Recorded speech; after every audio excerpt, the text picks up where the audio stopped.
Hola a todas y a todos. Un gusto por poder estar aquí y compartir con ustedes algunos avances de la investigación realizada en Chile. Así que voy a proyectar alguna diapositiva, Ángela, para que la puedan ver. El título, bueno, ya lo conocen y seguimos avanzando. Bien, un poco presentándome, la idea es un poco hablar de los resultados obtenidos en el marco de este proyecto. Un proyecto liderado por la profesora Assunta Bertaccini de la Universidad de Bologna en Italia y que incluye a numerosos países alrededor del mundo, ¿no? No voy a mencionarlo todo para no aburrirlo, pero somos muchos. Y el proyecto se enfoca principalmente prácticamente en palma de coco, en cítrico y también en la vid. Por lo que nos concierne acá en Chile, hemos trabajado en cítrico, afortunadamente sin encontrar guanlombín, y por lo tanto, digo afortunadamente porque es una enfermedad muy importante, y por lo tanto nos hemos concentrado después en lo que ha sido un estudio epidemiológico en vides, efectivamente. Entonces, en lo personal, muy agradecido de ser parte de este buen grupo y gran grupo de trabajo internacional. Ángela. Bueno, pues vamos a empezar esta entrevista. La primera pregunta que tengo para ti, Nicola, es ¿qué es un fitoplasma? Bien, un fitoplasma es una bacteria sin pared celular, cuyo hábitat es exclusivamente el floema de las plantas infectadas y también los tejidos de los insectos vectores. Y por lo tanto nosotros no podemos encontrar esta bacteria en la fase epífita durante su ciclo de desarrollo. Por lo tanto, solamente dentro del floema y de los tejidos de los insectos vectores. Y bueno, y además son bastante más pequeños que una bacteria, digamos, tradicional, tienen un menor número de genes, tienen un alto porcentaje de AT, ¿no? Y también poseen una susceptibilidad a la tetraciclina, fundamentalmente. O sea, todo eso antibiótico que no incide en el desarrollo de la pared celular en cuanto no tiene pared celular. De un punto de vista, digamos, de la clasificación, todavía se clasifican, digamos, como candidato fitoplasma, y también en paralelo hay una clasificación un poco más específica que nos permite llegar a grupos y subgrupos ribosomales, que después veremos un poco en qué consiste aquello rápidamente. Decirle que desde 2012 ha sido posible cultivar alguno de ellos, ¿no? en el medio de cultivo, y la idea es seguir con este camino, un trabajo realizado justamente por Assunta y Coletta con Taldo, de la Universidad de Bologna, y la idea es justamente poder seguir en este camino para poder obtener colonia purificada de estos fitoplasma para poder profundizar más los estudios con este tipo de bacterias. Ángela. ¿Y cuáles son los síntomas y daños que causan en las vides?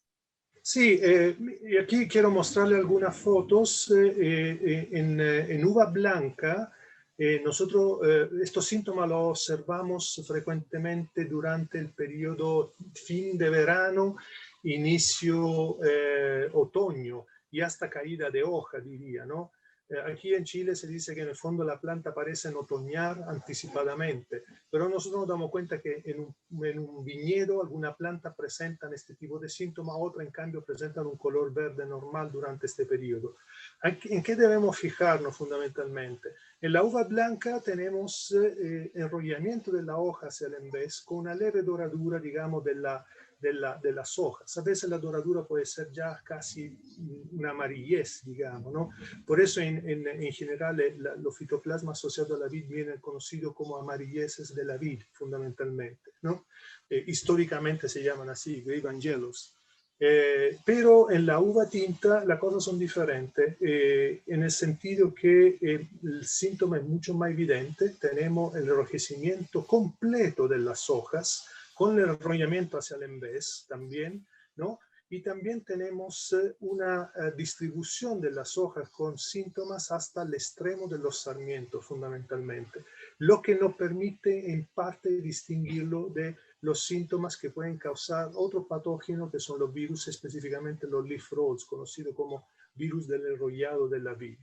Entonces nosotros vemos que en los virus del enrollado de la vid, normalmente los síntomas son más basales, de las hojas basales, ¿no? No llegan hasta el extremo del sarmiento, y además en los leaf rolls tenemos la nervadura principal es que se mantiene de un color verde brillante. En el caso de los fitoplasmas no es así, pero ojo, que también algunos problemas mecánicos, tipo, digamos, sarmiento que se quebró a la base, puede dar la misma sintomatología o problema a las raíces. Por lo tanto, es bueno ir a ver qué pasa, no solamente en la parte aérea, sino que abajo, para descartar eventualmente otro problema que son de, no fitoplasma, sino que mecánico. El problema más grande tiene que ver con la fruta. Los síntomas normalmente son más evidentes, más graves en la uva destinada a vino, más que la uva de mesa, aunque también tenemos problemas. Pero en la uva de vino, por ejemplo, nosotros tenemos esa deshidratación repentina, ¿no? Improvisa, que ocurre, digamos, a 3-4 semanas faltante a la vendimia. Y las bayas empiezan a deshidratarse de esa manera. El productor, en Chile lo hemos visto, empiezan a cortar alguna baya por planta para poder, en el fondo, hacen un raleo, para así decirlo, para permitir a la baya o a los racimos que se quedan de poderse llenar, pero esto no ocurre. Ojo que también deshidratación tenemos por caso fisiológico, ¿no? Por problema de la planta o en un ambiente muy caluroso, pero eso se observa la diferencia porque en el caso de los fitoplasmas son alguna planta distribuida al azar en el viñedo que presenta esta sintomatología asociada a las anteriores. En cambio, cuando hay un problema fisiológico, normalmente el viñedo entero resulta ser afectado por este tipo de síntomas. Ángela. ¿Y cómo se diseminan? Sí, bien, es una manera interesante porque aquí hay que volver a mirar el material vegetal de propagación. Es tremendamente importante poder considerar de multiplicar material vegetal utilizando plantas libres de fitoplasma. Y eso prácticamente no se está haciendo en el mundo, diría, muy poco común, lamentablemente, y después cuando llega el problema en terreno es muy tarde, teniendo en cuenta que a veces después de la propagación los síntomas en terreno empiezan a aparecer después de 4, 5, 6, 7 años, ¿no? Entonces la verdad es que después es muy complicado poder reparar un poco la situación. Además, quiero decir que en terreno no tenemos ninguna herramienta para controlar estos patógenos. Imposible utilizar antibióticos y no es aconsejable en línea general, también por aspectos relacionados a la salud humana y el medio ambiente, pero no es posible porque piense que deberíamos inyectar planta por planta con tetraciclina y no tiene ningún sentido aquello. Y tampoco es tan eficiente como uno se esperaría definitivamente. Por lo tanto, ahí la prevención es tremendamente importante. El otro punto son los insectos vectores. Aquí tenemos varias familias, entre la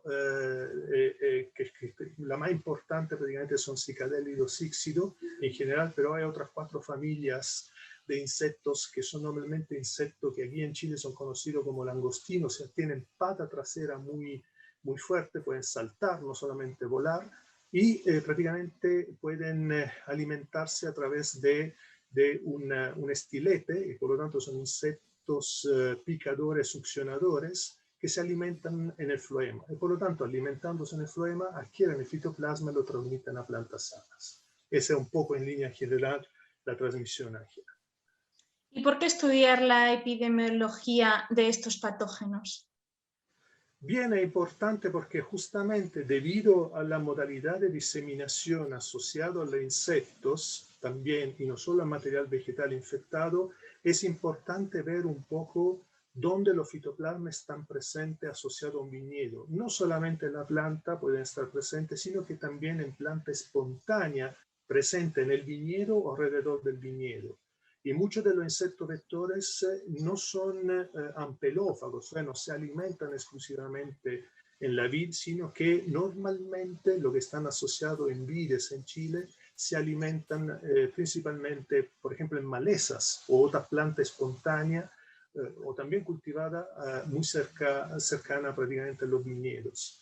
Y por lo tanto, solamente ocasionalmente estos insectos se mueven hacia la vid. Por ejemplo, si hablamos de malezas, cuando las malezas se secan durante el periodo, durante la temporada, estos insectos migran en el fondo para buscar alimento en otra planta, se adosan a las vides, hacen picadura, digamos, de prueba.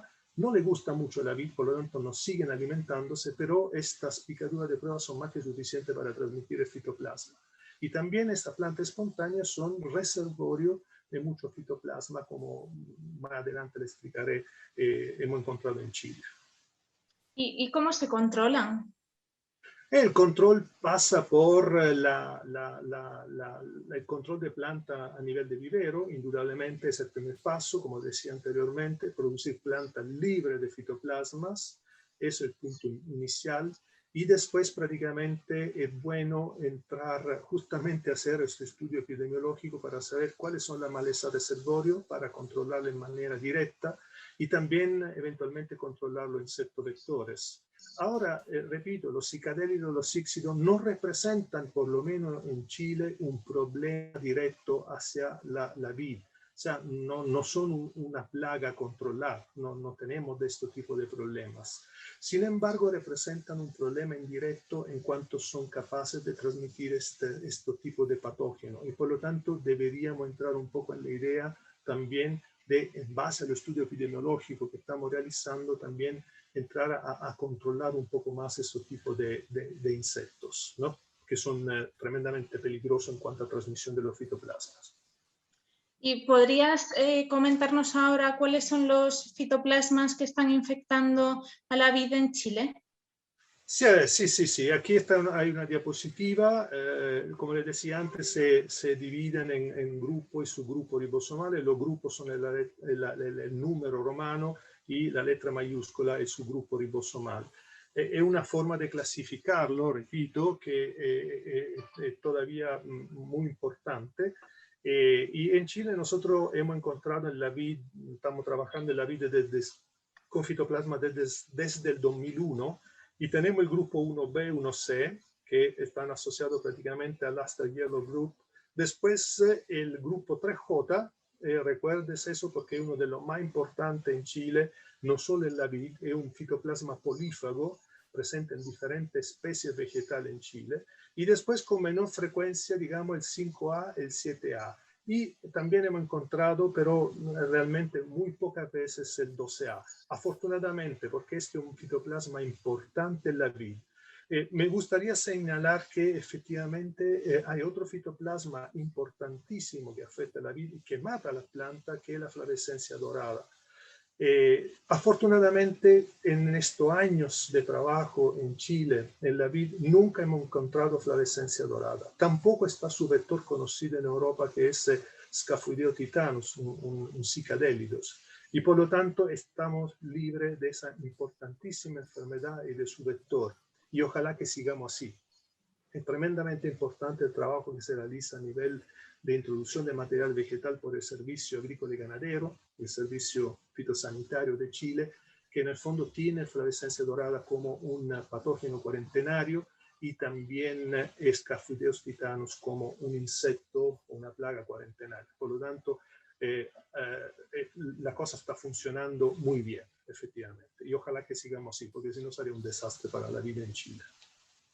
Y en el marco del proyecto Tropic Safe, ¿cuál es el rol de Chile en este proyecto y cuáles son los resultados que se han obtenido hasta la fecha?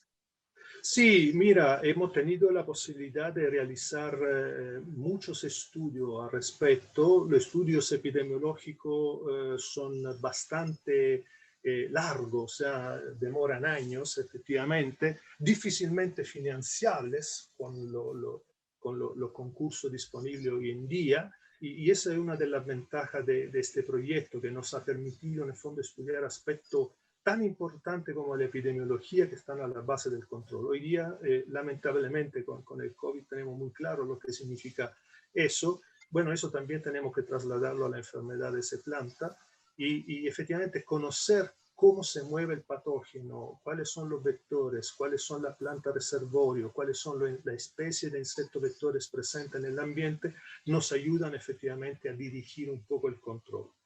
Hemos hecho esto a través del proyecto y nosotros hemos encontrado aquí en un viñedo es un ejemplo, entre otros, pero hemos encontrado este fitoplasma que, como le digo, es un fitoplasma tremendamente importante en Chile, pero diría en América entera, porque es endémico de Sudamérica y de América en general, que causa prácticamente daño en la vid. Lo pueden ver aquí, es un Pinot Noir con síntomas de fitoplasma, los típicos síntomas que le indiqué anteriormente.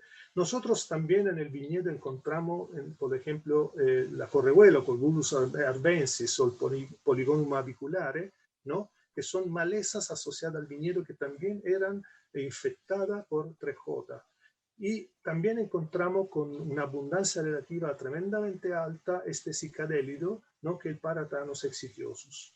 El Paratanus exitiosus estaba asociado en Chile con la transmisión del mismo fitoplasma, pero a remolacha azucarera y que causaba daño severo a esa especie. Como digo, lo hemos encontrado en muchas especies de este tipo de fitoplasma. Y una vez que nosotros hemos hecho esto, uno podría decir, bueno, el Paratanus exitiosus es vector del fitoplasma, se eliminan las malezas, se controla esto y estamos listos. No es tan así, en el sentido que para poder decir que este es vector del fitoplasma, hay que hacer toda una serie de pruebas de transmisiones. Entonces, hemos hecho esta prueba de transmisión en planta tanto de Vinca rosea, que es una planta indicadora muy importante para el fitoplasma, más adelante le mostraré una foto que expresa síntomas en forma muy evidente, pero también lo hemos hecho en vid. En ambos casos, este insecto, este cicadélido, ha logrado transmitir el 3J, tanto en Vinca rosea como en la vid. Nosotros también a través del proyecto hemos encontrado varias plantas, otras plantas asociadas, por ejemplo la malva, ¿no? Infectada por el 3J, la Brassicarapa, también infectada con 3J, también el Rubus ulmifolius, ¿no? Que se usa en Chile como cerco vivo, por ejemplo, con estos típicos síntomas de escoba de bruja, que también resultan ser prácticamente el reservorio del 3J, hasta llegar a la rosa también, que muchas veces se utilizan también en los viñedos, se plantan rosas para un asunto estético, pero también para avisar de la llegada del oillo, por así decirlo. Entonces aquí tenemos también la rosa que puede funcionar como reservorio del 3J. Esos son los típicos síntomas de escoba de bruja, o sea, brotaciones en sobranúmero de las yemas laterales, como pueden ver. Bien, además, hemos encontrado en Chile varios otros insectos, no solamente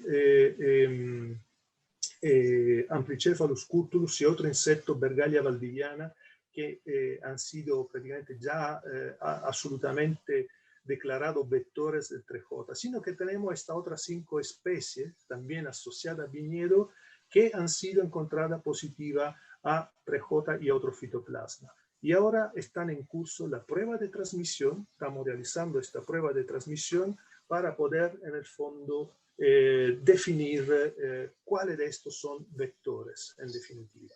Y estamos repitiendo la misma prueba de transmisión que nosotros realizamos con estos 2 insectos, como les decía anteriormente, el Paratanus exitiosus y Bergalia valdiviana, se pusieron a contacto con Vinca rosea, alimentarse con Vinca rosea y con la vid, y aquí ven los síntomas de la planta de la vinca, por ejemplo, ¿no? Estos insectos se alimentaron, produjeron prácticamente causaron estos síntomas en la vinca, que son la virescencia, el cambio de colores de las flores, ¿no? hasta prácticamente la fillodia. Los órganos florales no solamente cambian de color, modifican su color, volviéndose a un verde típico de hojas, ¿no? Pero también asumen una forma de hojas.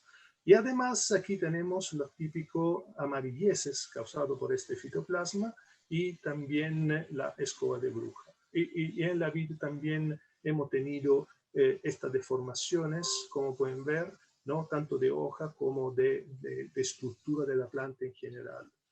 ¿Por qué usamos las dos especies? Porque en Vincarosia en 3-6 meses ya podemos ver los primeros resultados, como le decía. Entonces eso ya es una indicación de transmisión y ya con eso podríamos decir que los insectos son vectores de, sin ninguna duda.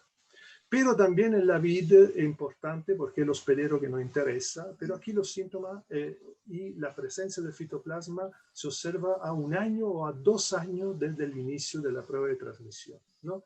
Entonces nosotros dejamos al insecto alimentarse, después vemos si aparecen o no síntomas en la planta y colectamos el insecto muerto, lo guardamos en alcohol y después analizamos la planta y analizamos el insecto. Y lo que encontramos es que en esos insectos que han dado resultados de este tipo, en la planta en la cual se alimentaron, se encontraba el 3J, al igual que la planta que claramente utilizamos para el ensayo, que son sanas, son libres de fitoplasma. Esta es un poco la idea general, Ángela, de lo que hemos hecho hasta el momento. Entonces estamos esperando resultados de la prueba de transmisión, ¿no? Actualmente con respecto a estos 5 insectos, que todavía quedan, especies de insectos que quedan, que son psicadélicos también, que estamos evaluando la prueba de transmisión. Le puedo anticipar que algunos de ellos ya están transmitiendo, así que tenemos algunos resultados positivos, pero queremos esperar el final de la prueba. Y a la luz de estos resultados que habéis obtenido, ¿qué recomendaciones, sugerencias darías a los productores de uva? Sí, mira, los insectos, lo dije anteriormente, los insectos que nosotros hemos capturado en los viñedos chilenos, en realidad no representan un problema directo para el cultivo. Estos generalmente viven y se alimentan asociados a la planta espontánea, preferencialmente las que son conocidas como malezas, fundamentalmente, ¿no? Pero hemos visto que no solamente las malezas en este caso. Y esta planta también son reservorio, en muchos casos reservorio asintomático, o sea, no presentan síntomas de la presencia de fitoplasma, por lo tanto no nos podemos guiar por los síntomas para decir cuál maleza o cuál planta espontánea cercana o dentro del viñedo tiene o no tiene fitoplasma, porque en muchos casos son asintomáticas. Entonces ahí el fulcro, ¿no? El punto focal inicial del control. Repito, una vez que nosotros tengamos plantas sanas producidas por el vivero, ya el control tiene que empezar por ahí, indudablemente, con todo este discurso, pero también en terreno, cuando aparecen plantas con síntomas, uno podría eliminar la planta infectada porque también funciona de fuente de inóculo, pero tiene que enfocar mucho el control en este tipo de insectos y en la planta espontánea porque podrían ser prácticamente la planta reservorio y los insectos vectores de los fitoplasma. Y repito, hasta el momento nosotros tenemos 2 seguramente vectores muy difundidos en Chile, ¿no? El Paratanos exitioso sobre todo está presente, ubiquitario también en Bergalia valdiviana, pero también estamos encontrando otro tipo de insectos que son estos, de los cuales por lo menos 2 o 3 ya han demostrado de poder transmitir el 3J y otro fitoplasma. Por lo tanto, el foco debe ir por el control de malezas o de plantas espontáneas y también de estos insectos. De hecho, un poco me preocupa el hecho de utilizar un pasto, digamos, entre hilera en la vid, porque es claro que tiene una ventaja agronómica tremenda, pero en el fondo también tiene esta desventaja, que este insecto vive en este pasto. El pasto mismo prácticamente puede, diferentes especies de pasto claramente, puede también ser hospedero reservorio de fitoplasma. Por lo tanto, hay que irse con mucho cuidado, porque si no el riesgo es muy grande de poder transmitir y diseminar los fitoplasma alrededor de los viñedos de Chile, ¿no? Y bueno, usar planta libre de fitoplasma hemos visto que es fundamental, definitivamente. Eso es una cosa importantísima.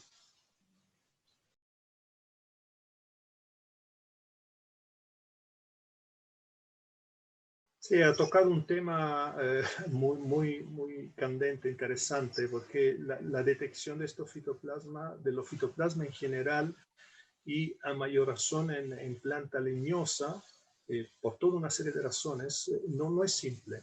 No es simple, a veces nosotros vemos en la vid síntomas increíbles, como lo que le mostré ahora, muy claro, pero la concentración de los fitoplasma sigue siendo muy baja al interior de la planta, y por eso la técnica que nosotros estamos utilizando, nosotros en general en el mundo, son prácticamente técnicas de PCR, y a veces se llama PCR anidado, o sea, se hace un PCR sobre un otro PCR para aumentar, enriquecer un poco, digamos, la carga del patógeno.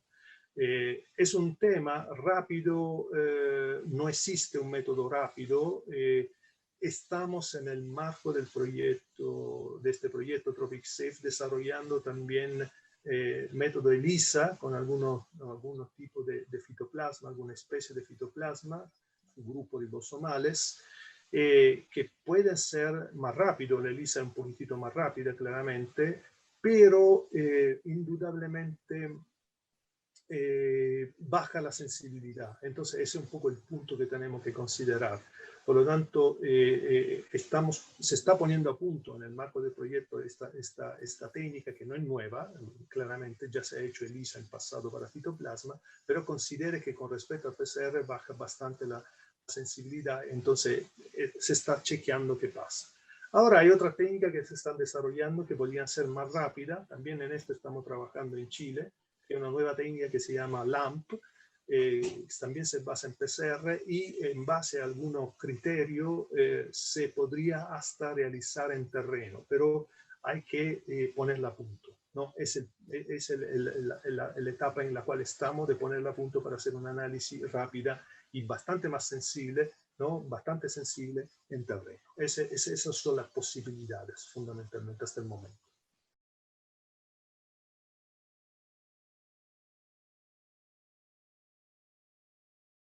El mejor momento normalmente pasa de la segunda mitad del verano hasta prácticamente casi todo el otoño o hasta caída de hoja. Normalmente nosotros utilizamos este periodo hasta que las hojas prácticamente son turgentes, están en buenas condiciones. Es el mejor periodo del año utilizando la nervadura principal en general. Hemos probado de todo, hemos probado las bayas, hemos probado el floema, hemos probado la hoja. Sigue siendo la hoja, digamos, principal, es un buen material para hacer análisis. Sin embargo, la extracción también lo hemos puesto a punto y hemos tratado de hacerlo lo más rápido posible, pero el mejor periodo del año fundamentalmente considera que va de la segunda mitad de verano hasta casi todo el otoño, por lo menos hasta que haya disponibilidad de hoja en buenas condiciones en la planta. Ese es un buen periodo en los cuales se puede concentrar el muestreo.